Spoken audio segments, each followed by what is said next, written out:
Post phone అయింది కదా, so దీని గురించి ఏం చెప్తారు? నాకైతే ఒక బాలయ్య బాబు ఫ్యాన్గా చాలా బాధగా ఉంది. దీని వెనక ఏదో కుట్ర జరిగిందని అనుకుంటున్నాను. ఎందుకంటే ఆఫ్టర్ ఆల్ 40 కోట్ల కోసం సినిమా అయితే ఆగిపోదు కదా. చాలామంది ఏమన్నారంటే ఫైనాన్సర్స్కి 40 కోట్లు బాకీ పడ్డారు ఈ సినిమా అఖండ ప్రొడ్యూసర్స్, అందుకే ఆపేశారు అంటున్నారు. సో అది కరెక్ట్ రీజన్ నేనైతే అనుకోవడం లేదు. వెనక అసలు కుట్రలో ఎవరు చేశారని అయితే నేనైతే అనుకుంటున్నాను. ఇప్పుడు చూసుకుంటే నిన్నటి వరకు ఈవినింగ్ వరకు రిలీజ్ అవుతానే అనుకున్నారు అందరూ. సడన్ గానే మార్చేశారు దీన్ని. సినిమా వాళ్ళు నేను ఏదో ఒక ట్విట్టర్ చేశారు, ప్రొడ్యూసర్స్ సంబంధించిన వాళ్ళు ఏమన్నారంటే టెక్నికల్గా కొన్ని ఇష్యూస్ వచ్చాయి అందుకే వేయలేకపోతున్నాం అని అన్నారు. కానీ టెక్నికల్గా ఇష్యూస్ మరి అమెరికాలో, ఆస్ట్రేలియాలో, ఇంగ్లాండ్లో వేస్తారు కదా, ఇక్కడ ఎందుకు వేయలేకపోతున్నారు? ఇక్కడ ఎవరో కుట్రలు చేస్తారని నేనైతే అనుకుంటున్నాను. సంక్రాంతికి రిలీజ్ చేసే ప్లాన్లో ఉన్నారని కూడా తెలిసింది. మంచిదే కదా. ఇంకా చిరంజీవి గారు, బాలకృష్ణ గారు సంక్రాంతికి పోటీ పెడితే ప్రతిసారి చిరంజీవి గారు ఎక్కువ విన్ అయ్యారు, అలాగే బాలకృష్ణ గారు కూడా ఎక్కువ విన్ అయ్యారు. సమరసింహారెడ్డి, నరసింహనాయుడు, లక్ష్మీ నరసింహ ఇవన్నీ సంక్రాంతి విజేతలే కదా. వీరసింహారెడ్డి ఇవన్నీ కూడాను. ఇప్పుడు 14 రిలీజ్ వాళ్ళు కూడా ఇందులో ఇన్వాల్వ్ అయినారు అనేది ఒకటి నిజమైన వాళ్ళే నేను ట్విట్టర్లో పెట్టారు. 14 రీల్స్ వాళ్ళే టెక్నికల్ ఇష్యూస్ వచ్చాయి కనుక రిలీజ్ చేయలేకపోతున్నాం అని అన్నారు. నాకైతే దీని వెనక ఏదో పెద్దగా భారీగా కుట్రలు జరిగాయని అనుకుంటున్నాను ఈ మధ్య. ఫస్ట్ టైం అనమాట ఇది ఒక సినిమా ఇలాగ ఆపేయడం అనేది. చాలా ఘోరం ఇది. సినిమా వాళ్ళ మీద చాలా కుట్రలు చేస్తున్నారు. గతంలో చూసుకుంటే ఇప్పుడు పవన్ కళ్యాణ్ సినిమా కూడా ఆపాలని చూశారు. గతం ఒక సబ్ కావచ్చు, లేదంటే ఇంకోటి కావచ్చు, సో ఆపాలని చూశారు. సో అది ప్రభుత్వం పరంగా కూడా ఇంక్లూడింగ్ అయి ఉందా దీంట్లో ఏమన్నా? ప్రభుత్వంకి ఏం సంబంధం లేదు. ప్రభుత్వం రేవంత్ రెడ్డి గారి ప్రభుత్వం అయితే మాత్రము ఫిలిం ఇండస్ట్రీకి ఫుల్గా సపోర్ట్ చేస్తుంది. మిగతా వాళ్ళు ఎవరో కుట్రలు చేస్తున్నారని నేనైతే అనుకుంటాను. ఇప్పుడు ఒక సినిమా అంటే ఇది బాలయ్య సినిమా అనుకుంటున్నారు, కానీ దాని వెనకాల ఒక 10,000 మంది కార్మికులు ఉన్నారు. లైట్ బాయ్స్ కానీ, జూనియర్ ఆర్టిస్టులు కానీ, మేకప్ మ్యాన్లు కానీ, కంపెనీ ఆర్టిస్టులు కానీ, ఇలా చెప్పుకుంటూ పోతే 24 క్రాఫ్ట్స్లో ఉన్న వాళ్ళందరూ ఉన్నారు. అది కూడా వాళ్ళు ఆలోచించుకోవాలి. బాలయ్య సినిమా ఆపినట్టు కాదు, ఒక 10,000 మంది పట్టుకొట్టినట్టని వాళ్ళు ఒకసారి ఆలోచించుకుంటే మంచిదని నేనైతే అనుకుంటున్నాను. మళ్ళీ పైరసీ జరుగుతుందని ఒక ఉద్దేశం ఏమైనా ఉందా? అందుకు ఆపారా అనుకోవచ్చా? కాదు. ఐబొమ్మ రవి ఇప్పుడు లొంగిపోయాడు కదా, ఇంకేం పైరసీలు ఇంకెవరు ఉన్నారు చేయడానికి? ఐబొమ్మ రవి చేసింది కూడా కరెక్టే కదా. టికెట్ రేట్లు ఒకప్పుడు 100, 150, 1500, 2000కి వెళ్ళింది. సో సినిమా అనేది ఒక సామాన్యుడికి అందుబాటులో లేకుండా అయింది కాబట్టి ఆయన అట్లా చేయడం జరిగింది. ఐబొమ్మ రవి చేసింది మంచిదే. ఆయనకి నేను రాబిన్ హుడ్తో పోల్చుతాను. ఎందుకంటే ఆయన ఉన్న వాళ్ళ దగ్గర కొట్టి లేని వాళ్ళకి పెట్టాడు కాబట్టి అది మంచి పని. ఠాగూర్లో కూడా సేమ్ స్టోరీ కదా, చిరంజీవి కూడా అట్లా చేస్తాడు.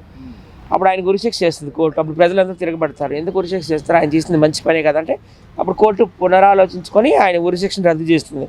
అలాగే ఐబొమ్మ రవిని కూడా జైల్లో నుండి తక్షణమే రిలీజ్ చేయాలని నేనైతే కోరుకుంటున్నాను. దీని మీద బాలయ్య గారు స్పందించాల్సిన అవసరం ఉందంటున్నారా? బాలయ్య గారు ఇంకా స్పందించలేదు. ఏంటి వెనకాల నుండి ఏమైనా కుట్రలు చేశారా, లేకపోతే నిజంగానే టెక్నికల్ ఇష్యూసా, లేకపోతే నిజంగానే ఫైనాన్షియల్కి 40 కోట్లు మన నిర్మాతలు బాకీ పడ్డారని అది ఆలోచిస్తున్నారు ఈరోజు. ఎలాగో రిలీజ్ డేట్ తప్పిపోయింది, ముహూర్తం తప్పిపోయింది, మళ్ళీ సంక్రాంతికి తీసుకొస్తారనే ఆలోచనలు ఉన్నారు. సంక్రాంతికి చాలామంది సినిమాలు వస్తున్నాయి కదా, ప్రభాస్ గారివి, చిరంజీవి, రవితేజ, దాంతోపాటు బాలకృష్ణ గారిది కూడా వస్తే బాగుంటుందని నేను కూడా అనుకుంటున్నాను. ఒక అభిమానిగా అంటే బాలయ్య బాబు గారు అంటే అందరికి ఇష్టమే, ఇష్టపడిన వాళ్ళు ఉండరు. ఆయనకి చిన్నోళ్ళ దగ్గర నుంచి పెద్దవాళ్ళ వరకు అందరూ ఫ్యాన్సే.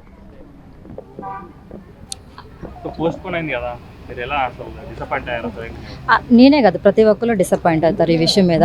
ఎందుకంటే పెద్ద హీరో కదా ఆయన. సో మనం ఏంటంటే ఇప్పుడు చెప్పాల్సింది, నేనైతే బాలయ్య గారి ఫ్యాన్స్కి ఒకటే చెప్తా, దీన్ని అర్థం చేసుకోమని చెప్తా. ఏదేమైనా ఆగ్రహం వ్యక్తం చేయొద్దు, దయచేసి అర్థం చేసుకోండి. ఎలా జరిగింది అనేది పక్కన పెట్టండి, కొంచెం అర్థం చేసుకోవాలి. దీని గురించి గొడవలు ఇవన్నీ చేయకుండా నిర్మాతల్ని, డైరెక్టర్లను కూడా మనం అర్థం చేసుకోవాలి, ఎందుకు జరిగింది అనేది. తర్వాత రీజన్ మనకు తెలిసింది, పూర్తిగా ఎవరికి తెలియదు కదా. అది ఫ్యాన్స్కి ఒకటే చెప్తాను నేను, అర్థం చేసుకోమని. ఎలా తెలుస్తుంది? మీకెంతో తెలుసు, నాకు అంతే తెలుస్తుంది. ఎవరైనా అర్థం చేసుకోవాలి ఏం జరిగిందనే తర్వాత సంగతే. పెద్ద హీరో కాబట్టి ప్రతి ఒక్కరికి బాధ ఉంటుంది, ప్రతి ఒక్కరు ఫీల్ అవుతారు దీని మీద. అంతే చెప్తాను నేనైతే. చెప్పండి. ఇప్పుడు కాదు మేడం, అంటే ఒక రోజు ముందు ఇట్లా డిలే అవ్వడం అనేది కావాలని చేస్తారు ఎవరన్నా, లేకపోతే ఆయన సినిమాకి కావాలని ఎవరన్నా చేస్తారా? ఆయనతో ఎవరన్నా పెట్టుకుంటారా? చెప్పండి. పోయి సింహానికి ఎదురు వెళ్తారా? లేదు కదా. ప్రీమియర్ షో వేస్తారని చెప్పి అన్నారు కదా, టాక్ అలానే నడిచింది. సో సడన్ గా ఇలా అవ్వడం ఎలా అనిపిస్తుంది? ఏమో దాని వెనకాల ఏం రీజన్ ఉందో, ఎందుకు ఆఫ్ చేశారో ఒకవేళ మూవీలో ఏమన్నా స్పెల్లింగ్ మిస్టేక్స్ ఉన్నాయో, ఒకవేళ అది కరెక్ట్ చేసుకోవడానికి చేశారేమో, ఎవరికి తెలుసు? అంతే కదా, మనకు తెలియదండి, వాళ్ళు అని చెప్పి అంటున్నారు. ఏమో మనకే తెలియదు, అవన్నీ నాకు తెలియదు, అవన్నీ కరెక్ట్ కాదు అనుకుంటాను నేనైతే. మీరు టికెట్ బుక్ చేసుకున్నారా? అరే కాదు, అలా కాదు, డిసప్పాయింట్ అయ్యారా? బుక్ చేసుకున్నారా? అంటే నేనైతే బుక్ చేసుకోలేదు, మా హస్బెండ్ ఫ్యాన్ అనమాట. చాలా మంది బుక్ చేసుకున్న వాళ్ళకి అమౌంట్ కూడా రిటర్న్ వచ్చిందని తెలుసు నాకు. సో అఖండ 2 బాలయ్య బాబు గారి సినిమా పైన ఎంత ఎక్స్పెక్టేషన్స్ పెట్టుకున్నాము, ఎంత ఈగర్గా వెయిట్ చేసినాము. సో మొత్తానికి పోస్ట్ పోన్ అయ్యింది కదా, సో మీరు ఎట్లా ఫీల్ అవుతున్నారు అసలు? బ్రో చాలా సాడ్గా ఫీల్ అవుతున్నా బ్రో, ఎందుకంటే ఈరోజు రిలీజ్ అయితే సెకండ్ షోకి వెళ్దామని టికెట్ బుక్ చేసుకున్నాను. నా టికెట్ అంతా వేస్ట్ అయిపోయింది, మళ్ళీ అది తిరిగి కూడా ఇవ్వరు. మళ్ళీ చూద్దాంలే బ్రో, చేసుకుంటే రీఫండ్ చేస్తారు కదా. ఏం అవన్నీ ఇంకా చెప్పలేము, వెనక్కి కూడా రాలేదు, అవన్నీ వేస్ట్ అయిపోయినాయి. మళ్ళీ థియేటర్ దగ్గర ఏమో సినిమా లేదు అని బయట బోర్డులు పెట్టి పంపిస్తున్నారు. డల్ అయిపోయాం అసలు బాలకృష్ణ ఫ్యాన్స్ అందరూ. అంటే ఆయన తాండవం కోసం, ఆ లుక్స్ కోసం, సాంగ్స్ కోసం మనము ఎంత హ్యాపీనెస్ గా ఎదురు చూస్తున్నాము. ఫస్ట్ ఆఫ్ ఆల్ నాకు చేసుకున్న ఏర్పాట్లన్నీ కూడా అసలు బూడిదల పోసిన పన్నీర్ అయిపోయింది. అవును, ఎంత ఎక్స్పెక్టేషన్ మీద రిలీజ్ అవుతుంది అనుకున్నాము. నేనైతే ఫస్ట్ అసలు ఆ మంచు కొండల్లో ఫైట్ సీన్ ఉంటుంది కదా, అసలు ఆ సీన్ కోసమే నేను ఎప్పుడెప్పుడు థియేటర్కి వెళ్దామా అని చూశాను. కానీ అసలు ఆ సినిమానే అయిపోయింది, చాలా ఫీల్ అయిపోతున్నాం మేమందరం. ఒక రకంగా బాలయ్య బాబు గారికి పట్టిన దిష్టి అంతా వదిలిపోయింది అంటున్నారు, దీంతో మీరు ఏం చెప్తారు? అవును, ఒక 1 month నుంచి బాగా దిష్టి తగిలింది బాలయ్య గారికి, తగ్గిపోయారు కూడా కొంచెం. అందుకే ఎవరి దిష్టో మరి మొత్తానికి తగిలింది. సో చూద్దాం, ఇంకో మళ్ళీ ఒక 1 weekలో మళ్ళీ రిలీజ్ డేటు అనౌన్స్మెంట్స్ చేయొచ్చు. ఖచ్చితంగా రిలీజ్ డేట్ ఈ మంత్లోనే ఉంటుంది. సో బాలయ్య బాబు గారు అఖండ 2 సినిమా కోసము అసలు 1000 కళతోని అందరం కూడా ఎదురు చూసినాము, సినిమా పోస్ట్ పోన్ అయింది. మీరు ఎట్లా ఫీల్ అవుతున్నారు? దానిలో ఫీల్ అవడానికి, బాధపడడానికి ఏం లేదన్నా. మన రష్యా సింహం అడుగు పెట్టిందన్న. మోడీ గారు పిఎం సార్తో ఇద్దరు కలిసి చూద్దామని చెప్పేసి ఆపారన్న, అంత మించి ఏమి లేదు. ఏం ఫీల్ అవ్వద్దు, ఇవాళ నైట్ పడిపోతుంది, రేపొద్దున బాక్స్ బద్దలైపోతుందన్న. మరి కొంతమంది వేరే హీరోల ఫ్యాన్స్ అందరూ కూడా వెక్కిరింపు చర్యలు చేస్తా ఉన్నారు కదా. అన్న సౌండ్ వినపడనంత మట్టుకి, వినపడితే వేరేగా ఉంటుంది. ఓకేనా? ఎవరైనా పెట్టారా? ఎవరు పెట్టలే, ఏదో లోపల కొనుక్కున్నారు తప్ప సౌండ్ అనేది బయటికి రాలా, ఏ ఛానల్లోనూ రాలా బయటికి. అది మరి మా బాలయ్య అంటే కొద్దిగా దిష్టి తగిలిందన్న. దిష్టి అనేది కామన్, మా బాలయ్య బాబుకి తగిలింది, ఏ దెబ్బతో పోయింది. పక్క రాష్ట్రం పిఎం వచ్చి మన దేశంలో చూస్తున్నాడంటే ఇంకేందన్నా? అదే నాకు కావాల్సింది. భారతదేశానికి 2 పిఎంలు కలిసి చూడబోతున్నారంటే ఇంకేందన్నా? మా బాలయ్య గారు అఖండ 2 చరిత్ర 7 తరాలు గుర్తుంచుకుంటారన్న మా బ్యాన్స్ మొత్తం. ఏం లేదన్నా, అనుకోవడానికి ఏం లేదు. కొద్దిగా చిన్న అమౌంట్ అనేది కొద్దిగా పట్టింది. ఆ పట్టు అనేది తెలియక బాలేదాకా వెళ్ళక కొద్దిగా భయపడేపాటికి ఆ సీన్లన్నీ కొద్దిగా రివర్స్ అయింది. మెయిన్ ఏంటంటే తమిళనాడు కొద్దిగా దెబ్బేసింది. తమిళనాడుకి తగ్గట్టు చెబుతారు, దానికి సీన్ వేరే ఉంటుంది. అది అన్నా ఏందది? నేను ఇక అమౌంట్లో అని మనం మాట్లాడే పరిస్థితి కాదు ఇక్కడ, అర్థమైందా? 1000 కోట్లు దాటే సినిమాకి 6 కోట్లు 7 కోట్లు లెక్క పెడితే చండాలంగా ఉండిద్ది అన్న. అది మొత్తానికి దిష్టిపోయింది అంటున్నారు కదా, మరి మళ్ళీ కంబ్యాక్ ఏ రేంజ్లో ఉండబోతుంది? ఒక రేంజ్లో ఉండబోతుంది అన్న. నాకు చాలా హ్యాపీగా ఉంది. ఇవాళ నైట్ షో పడే అవకాశం ఉందని అంటున్నారు హైదరాబాద్లో కూడా. అది ఫుల్ హ్యాపీ అనిపిస్తుంది అన్న. 9ంటికి ఏదైనా విషయం తెలిసిద్దని అన్నారు. పడితే కనుక నైట్ షో ఫుల్ హ్యాపీ అన్న. అయితే పోస్ట్ పోన్ అయిందని ఎవరైతే వెక్కిరిస్తున్నారో అలాంటి వాళ్ళకి మీరు ఏం చెప్తారు? ఒక బాలయ్య సౌండ్ వినపడనంత మట్టుకే, వినపడితే వేరేగా ఉంటుంది. ఓకేనా? ఒక్కడి కాదు, అక్కడ ఉంది 2వ సీఎం పిఎం కూడా వచ్చాడు. కాబట్టి జర భద్రం. ఎవడైనా కానీ, పాకిస్తాన్ వాడైనా సరే, చైనా వాడైనా సరే, ఇక్కడ ఉన్న సైకో అయినా సరే, జర భద్రం నోరు. సో అఖండ 2 పోస్ట్ పోన్ అయితే జరిగింది. సో దీని గురించి ఏం చెప్తారు? బాలయ్య ఫ్యాన్స్ కి ఏం చెప్తారు? అఖండ 2 పోస్ట్ పోన్ అయిందమ్మా. అక్క ఏం చెప్పాలమ్మా, నిద్ర లేని రాత్రులు ఉన్నాయి మా బాలయ్య బాబు కోసము. కటౌట్లు కట్టిన రోజులు ఉన్నాయమ్మా. అఖండ 2 టైటిల్ ఎప్పుడైతే అనౌన్స్మెంట్ చేసిరో అప్పటి నుంచి నేను ఇంట్లో సరిగా తిండి కూడా లేదమ్మా. నాకు ఈ పోస్ట్ పోన్ పైన పెద్ద కుట్ర ఉంది తల్లి. ఆ హీరోస్ ఇంటర్నేషనల్ వాళ్ళకి ఈ 14 రీల్స్ హౌస్ ఏదైతే ఉందో ఒక 30 కోట్లు ఇవ్వాలని చెప్పేసి ఆ ఆగడు మూవీ, ఆ దూకుడు మూవీ అయిపోయి ఎన్ని రోజులు అవుతుందమ్మా. ఆ పెంట మొత్తం తెచ్చి మా బాలయ్య బాబు మీద రుద్దారమ్మా. మా బాలయ్య బాబుకి ఎందుకమ్మా ఇలా చేశారు?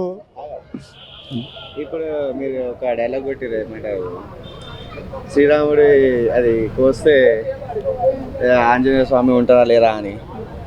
ఉండరా? ఉంటాడన్న. మళ్ళీ ఎందుకు మాట్లాడదు అట్లా? ఇప్పుడు ఇది సనాతన ధర్మం మీద చెప్పే ట్రెండ్ అయిపోయింది. మీరు కూడా ఏం చెప్పాలంటే అబ్జెక్షన్ చేయాలి. పెద్దోళ్ళు చెప్తారు, వాళ్ళకి ఏంటంటే మనం ఏం చేయలేము కాబట్టి వాళ్ళు చెప్తారు. ఈయన కూడా పెద్దోడే, కానీ అది రాంగ్ మాట. సో అఖండ 2 మూవీ పోస్ట్ పోన్ అయింది కదా, సో దాని గురించి మీరేం మాట్లాడతారు? అఖండ 2 మూవీ పోస్ట్ పోన్ అయింది. నేనేం మాట్లాడుతున్నాను అంటే అది వాళ్ళ డిసిజన్. పోస్ట్ పోన్ అయిందా లేదా మనం ఏం చెప్పలేం. నేనేమంటున్నా అంటే ఇక్కడ సనాతన ధర్మం మీద ఇప్పుడు ఏమన్నాడు అంటే శ్రీరాముడు చెస్ట్ కోస్తే అందులో శ్రీరాంజనేయుడు ఉంటాడో లేదో తెలియదు, కానీ నా చెస్ట్ కోస్తే బాలేబాబు ఉంటాడు. సరే ఆయన ఒక ఆర్టిస్టు, మనం ఆర్టిస్ట్ లాగా వాళ్ళకి ఏం చేయాలి, రెస్పెక్ట్ ఇవ్వాలి, అది కరెక్ట్. కానీ సనాతన ధర్మం మీద రాంగ్ మాట్లాడితే మరి క్వశ్చన్స్ వేయారా? వేయాలన్నా వద్దా? మీరు హిందూ అందరు హిందూస్ కదా. నేను ఇక్కడ హిందూ ముస్లిం చెప్తారే, మీరు చెప్పింది రాంగ్. అందరికీ నమస్కారం. ఇప్పుడు పొద్దున్న అఖండ 2 సినిమా 5వ తారీఖు సినిమా వస్తుందని ఐఎంఎస్కి వెళ్ళాను. నేను ఐఎంఎస్కి వెళ్తే సెక్యూరిటీతో పెద్ద గొడవ అయిపోయింది. అఖండ సినిమా ఎందుకు రిలీజ్ చేయలేదు, ఎందుకు సైకిపడింది, ఎందుకు లాక్ వేశారు? సినిమా అఖండ 2 సినిమా రావాలి, జైబాలే సినిమా ఆపేశారు. అఖండ 2 సినిమా ఆపిన వాళ్ళు దుర్మార్గులు. అఖండ 2 ఒక శివుడి సినిమా ఆపేశారంటే వాళ్ళు దుర్మార్గులు. అఖండ 2 సినిమా రావాలి. బాలకృష్ణ కారు ఎక్కించుకొని బంగార కాంచలో నా బోని పెట్టాడు. బంగార కాంచలో నా బోని పెట్టాడు. ఇల్లు ఎలాగని తెలుసా? ఇల్లు అయితే పారుకుందా ఇంకా పెద్ద ఇల్లు. కారు ఎక్కించుకొని కారులో వేసి కానీ అన్న మాత్రం కడుపుండ పెట్టాడు బాలకృష్ణ. పొద్దు టిఫిన్ ఒక దోశ ఎంత ఉందనుకున్నావు? ఇంత దోశ ఉంది, ఇంత దోశ తింటే కడుపు నిండిపోయింది. అసలు ఏం పౌరుపులో బాలకృష్ణ దేవుడు. అటువంటి దేవుడు ప్రతిరోజు శివుడి గుళ్ళోకి వెళ్ళి సినిమా అఖండ 2 సినిమా హిట్ అవ్వాలని మనస్ఫూర్తిగా శివుడికి దండం పెట్టుకున్నాను. సో ఒక ఫ్యాన్ గా ఎలా ఫీల్ అవుతున్నారు మీరు? అఖండ 2 మూవీ పోస్ట్ పోన్ అయింది కదా, నాకు ఎంతో బాధ ఉంది, చాలా బాధ ఉంది. ఒక సినిమా రాలేదని, అఖండ 2 సినిమా రాకపోతే మనసుకి ఎంతో ఇక్కడ బాధగా ఉంది. నాకు చాలా బాధగా ఉంది. ఇంత పెద్ద మూవీ ఆపుతారు కదా, ఏమనిపిస్తుంది? ఆపనోళ్ళు దుర్మార్గులు. అఖండ 2 ఎప్పుడైతే ఆపేశారు వాళ్ళు దుర్మార్గులు. కానీ నా కోరిక ఏంటంటే నేను సినిమాలో హీరో అవ్వాలని. అందరూ నన్ను ఒరే చంటుకోరోడా ఇన్ని రోజులు ఎక్కడికి వెళ్ళేవరా యారా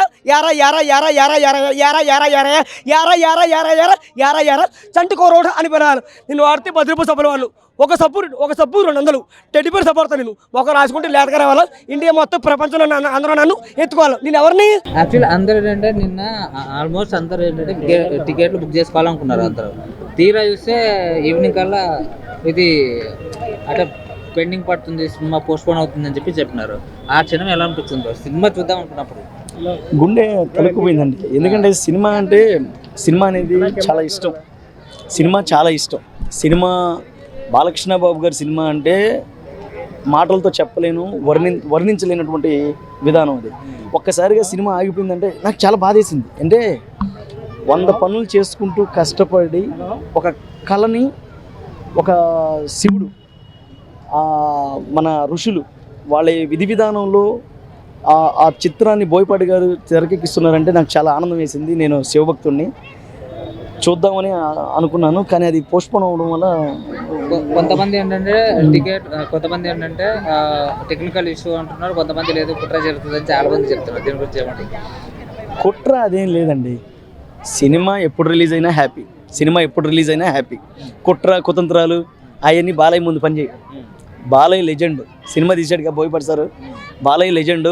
దానికి కుట్రలు కుతంత్రాలు ఇంకోటి అవి ఏమి ఉండవండి. సో ఇంత పెద్ద మూవీ ఆపడానికి గల కారణం ఏమంటారు? అది వాళ్ళ సమస్య, లోపల సమస్య మనకు తెలియదు కదా. బాధకరం, చాలా బాధగా ఉంది. ఇప్పుడు చాలా సినిమాలు చూస్తుంటారు బాలకృష్ణ గారు, మీకు నచ్చిన సినిమా ఏది? అందులో డైలాగ్ ఏమైనా చెప్పగలుగుతారా? నాకు అన్ని ఓవరాల్గా సినిమా ఒక బాలయ్య బాబు గారి సినిమాలు అంటే ఎవరికి నచ్చవు? అందరికీ నచ్చుతాయి. బాలయ్య బాబు గారు అంటే చరిత్ర తెలిసిందే కదా. సో ఆ చరిత్రని మనం చదువుకోవాలి తప్ప రాయకూడదు. సో బాలయ్య బాబు గారు అంటే అభిమానం కాబట్టి ఆయన సినిమా ఆగిపోయింది కాబట్టి చాలా బాధగా ఉంది. కట్అవుట్లు కట్టి ఇలాంటి కట్టి ఉంటారు చాలా ఖర్చు పెట్టి. సో అలా అంటే బేసిక్గా నేను ఇంటికాడ ఉన్నప్పుడు కట్టేవాడినండి. ఇప్పుడు నేను ఇక్కడ సినిమా ఇండస్ట్రీకి వచ్చి సినిమాలు నాకు షూటింగ్ అక్కడ వెళ్ళడం రావడం వల్ల నేను కట్అవుట్లు అవన్నీ కట్టలేను. బట్ బాలకృష్ణ గారు అంటే చాలా అభిమానం నాకు చిన్నతనం నుంచి కూడా. మా అమ్మగారికి నాకు ఆయన సినిమా సమరసింహారెడ్డి, నరసింహనాయుడు, లక్ష్మీ నరసింహ, విజయేంద్ర వర్మ, సీమసింహం, భైరవ దీపాలు, ఆయన అంటే ఇక చాలా సినిమాలు చూశాను. ఇక ఎస్పెషల్లీ బాలయ్య గారు సినిమా అంటే నాకు నేను లెజెండ్ సినిమా అయితే నేను కాలేజ్ డేస్ నేను పీజీ చేస్తున్నప్పుడు 18 సార్లు చూశాను. నాకు అంత బాలయ్య బాబు అంటే అంత ఇష్టం అనమాట. బాలయ్య బాబు ఫేవరెట్ కాబట్టి అందులో నుంచి 3 ఏదైనా డైలాగ్స్ చెప్పగలుగుతారా మీకు నచ్చిన సినిమాలో నుంచి? చెప్తారండి. అంటే బాలయ్య బాబు గారు, బాలయ్య వాయిస్తున్నాయి. బాలయ్య బాబు గారు అంటే ఆర్టిస్ట్ కూడా. సో మనకి సమరసింహారెడ్డి, ఒరేయ్ ఏ రాఘవరెడ్డి నీ ఇంటికొచ్చా, నేను అడ్డటికొచ్చా, నీ అబ్బాయి నేను రాయలసీమ గడ్డ మీద పుట్టుంటే నువ్వు కట్టింది బొల్తాడైతే రా నా పేరులోని సింహం ఉందిరా, అది ఆకలిస్తే అన్నం తినదు, పౌరుషాన్ని తింటుంది. సో అలా రీసెంట్గా ఇప్పుడు అఖండ 2లో ఏదైతే డైలాగ్ అవుతుందో దాంట్లో ఏమని చెప్తారు? చూడు ఓవరాల్గా ఇదేమన్నా వాళ్ళన్న వేరే బయట వాళ్ళ కుట్రతో ఇలా చేస్తారనుకోవచ్చా, లేకపోతే ఏంటన్నా? కుట్ర అదేం లేదండి. మామూలుగా ఏదో ఇష్యూస్ ఉన్నాయి, కుట్ర కుతంత్రాలు, దీని మీద ఎవరు అలిగేషన్స్ అలా ఏం లేవు.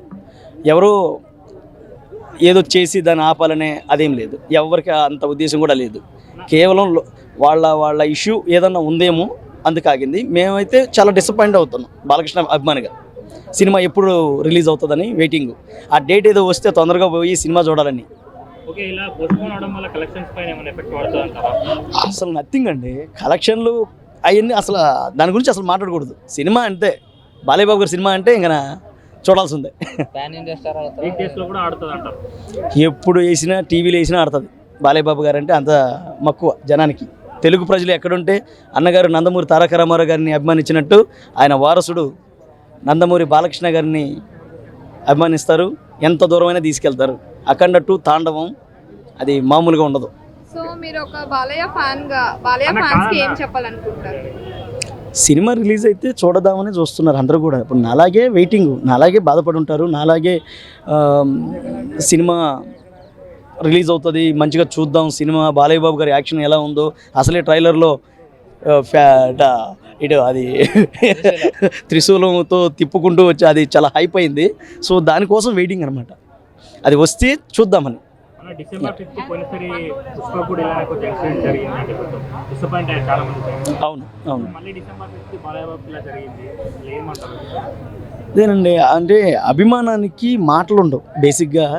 అది ఏ హీరో గారు సినిమా అయినా సరే అభిమానించే వాళ్ళు చాలా బాధపడతారు. ఎందుకంటే అభిమానానికి మాటలు ఉండవు. ఇప్పుడు బాలయ్య బాబు గారి సినిమా మనం ఎంత బాధపడుతున్నామంటే ఆయన అంటే అభిమానం. చిన్నప్పటి నుంచి ఆయన చూసి పెరిగాం కాబట్టి. కళారంగంలో ఆయన్ని మించిన వాళ్ళు ఎవరు లేరు. అంత బాగా చేస్తూ ఉంటాడు కళారూపాలు. నాకు అందుకే బాలయ్య బాబు గారు అంటే అంత ఇష్టం. ఫైనల్గా ఒక డైలాగ్ చెప్పండి. ఫైనల్గా థ్యాంక్ యూ వెరీ మచ్.